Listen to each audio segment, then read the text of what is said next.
Hi எல்லாருக்கும் வணக்கம்.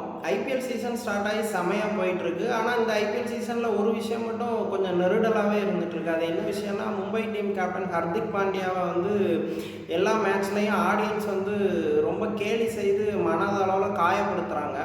அந்த விஷயம் வந்து ரொம்பவே தப்பான விஷயம்.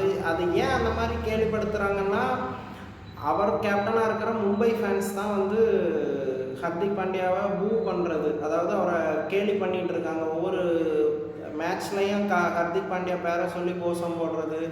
நாய் வந்து கிரவுண்டுக்குள்ளே வந்துடுச்சு, எல்லாரும் ஹர்திக் பாண்டியா ஹர்திக் பாண்டியா அப்படின்னு சொல்லி மென்டல் ப்ரெஷர் கொடுக்குறாங்க. அவரை வந்து ஒழுங்காகவே மேட்ச்சில் கான்சன்ட்ரேட் பண்ண விட மாட்டேங்கிறாங்க. பட் ஹர்திக் பாண்டியா அதை மீறி தன்னை ஒரு காம் பர்சனாக ரொம்ப கூலாக அந்த விஷயத்த கொஞ்சம் கடந்து போகிறாருன்னு, அது அவரோட மெச்சூரிட்டியாக இருக்கலாம். பட் கண்டிப்பாக அதை அவரை மென்டலி டிஸ்டர்ப் பண்ணணும். அந்த விஷயம் வந்து கண்டிப்பாக நிறுத்தப்படணும். ஆனால் இதுக்கு ஏன் காரணம்னு பார்க்கும்போது, அதுக்கு ஏதோ ஒரு வகையில் ஹர்திக் பாண்டியா காரணமாக இருக்கார். குறிப்பாக மும்பை டீம் மேனேஜ்மெண்ட் வந்து ரொம்ப ரொம்ப காரணமாக இருக்குது. ஒன் ஃபேமிலி, மும்பை பால்டான்ஸ், இந்த மாதிரி ஒவ்வொரு வாட்டியும் ஒன் ஃபேமிலின்னு சொல்லி மும்பை இந்தியன்ஸ் வந்து தன் டீமை ப்ரொஜெக்ட் பண்ணிகிட்டு இருந்தாங்க.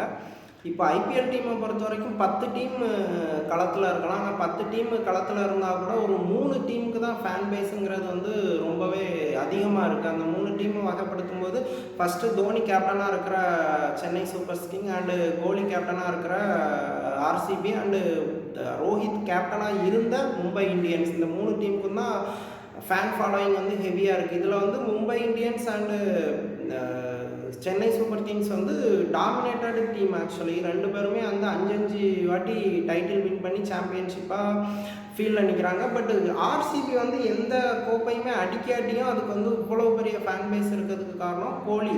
இதிலேருந்து என்ன தெரியுது, டீம் பெஸ்ட்டாக பெர்ஃபார்மன்ஸ் பண்ணலை அப்படிங்கிறத மீறி ஒரு இண்டிவிஜுவல் பிளேயர், ஃபேவரட் பிளேயர் ஆர் வந்து கேப்டனாக இருக்கிறதுக்காக தான் ஃபேன் பேஸ் க்ரியேட் ஆகுது. இப்போ கொல்கத்தா, ஈவன் தான் கொல்கத்தா 2 கப்பு வின் பண்ணியிருந்தாலும் அதுக்கு பெரிய ஃபேன் பேஸஸே கிடையாது.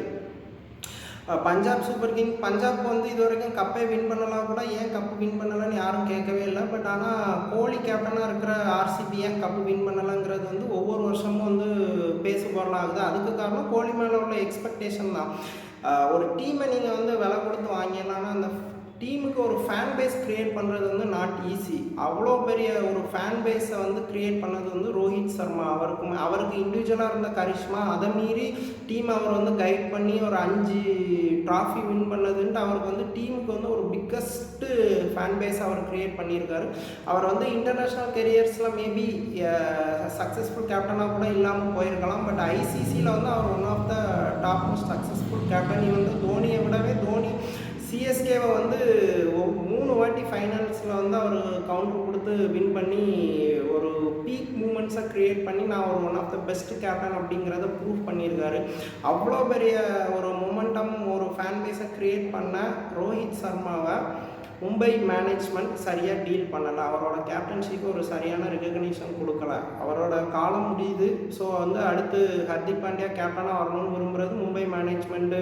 லாங் டைம் விஷயத்துக்கு சரியான விஷயம். ஆனால் அவர்கிட்ட இருந்து எப்படி கேப்டன்ஷிப்பை ரிசீவ் பண்ணி ஹர்திக் பாண்டியாவுக்கு டெலிவரி பண்ணியிருக்கணும் அப்படிங்கிறதுல மும்பை இந்தியன்ஸ் வந்து பெரிய கோட்டை விட்டுருக்காங்க.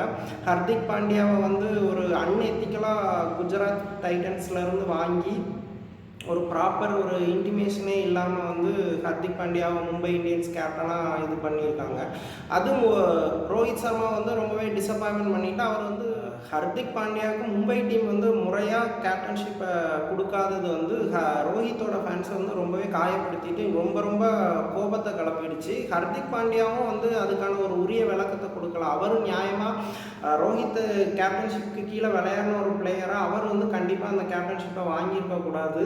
அதை மீறி அவர் வாங்கிட்டார். வாங்கியிருந்தாலும் ஒரு உரிய ஒரு ஒரு ஃபேன்ஸ் அப்ரோச் பண்ணுறதுங்கிறது ஒரு முக்கியமான விஷயம். அந்த விஷயத்தை அவரும் கண்டுக்கவே இல்லை. ஸோ அதோட ஹர்திக் பாண்டியாவும் மும்பை இந்தியன்ஸ் ஃபேன்ஸை வந்து கூல் பண்ணுற மாதிரி எந்த ஒரு விளக்கத்தையோ வீடியோ மூலமாகவோ அல்லது அறிக்கை மூலமாகவோ எதுவும் வெளியிடலை. ரோஹித் சர்மாவும் ஹர்திக் பாண்டியாவுக்கு ஆதரவாக இது வரைக்கும் எந்த விஷயமும் பண்ணாததோட விளைவு ஹர்திக் பாண்டியாவை கேலி பண்ணும் செயல் இன்னும் தொடர்ந்துட்டு இருக்குது. இன்னும் இதுக்கு ஒரு முடிவு கொண்டு வரணும்னா கண்டிப்பாக வரப்போகிற மேட்ச்களில் இன்னுமே கொஞ்சம் அதிகமாகலாம். அது வந்து ஒரு கிரிக்கெட்டுக்கும் நல்லதில்லை, மும்பை இந்தியன்ஸுக்கும் நல்லதில்லை, ஒரு இண்டிவிஜுவல் பிளேயராக ஹர்திக் பாண்டியாவுக்கும் அது நல்லதில்லை. ஆக்சுவலி T20 வேர்ல்டு கப் வரப்போது, அதில் கண்டிப்பாக ஹர்திக் பாண்டியா ஒரு கீ பிளேயராக இருப்பார். ஸோ ஃபேன்ஸ் இந்த விஷயத்துக்கு ஒரு முடிவு கொண்டு வரணும். நானும் மும்பை இந்தியன்ஸ் ஃபேன் தான், குறிப்பாக ரோஹித் சர்மாவோட ஃபேன். எனக்கும் ரோஹித் சர்மாவோட கேப்டன்ஷிப்பை வந்து இப்படி ஒரு முறையாக இல்லாமல் ஹர்திக் பாண்டியாட்ட கொடுத்தது ரொம்ப கோபமும் இருக்குது, மன கஷ்டமும் இருக்குது. பட் அதுக்காக நம்ம ஸ்டேடியமில் போய் இந்த மாதிரி ஹர்திக் பாண்டியாவை கேலி பண்ணுறது வந்து ஒரு சரியான ஒரு முதிர்ச்சியான செயல் கிடையாது. ஸோ நம்ம அந்த விஷயத்தை நிறுத்துவோம். கிரிக்கெட்டாக பார்ப்போம், செலிப்ரேட் பண்ணி பார்ப்போம். கார்த்திக் பாலிடிக்ஸ் சேனலை சப்ஸ்கிரைப் பண்ணுங்கள், உங்களோட ஒப்பீனியனை கமெண்ட் பண்ணுங்கள். உங்களோட ஆதரவே இந்த சேனலின் வளர்ச்சி.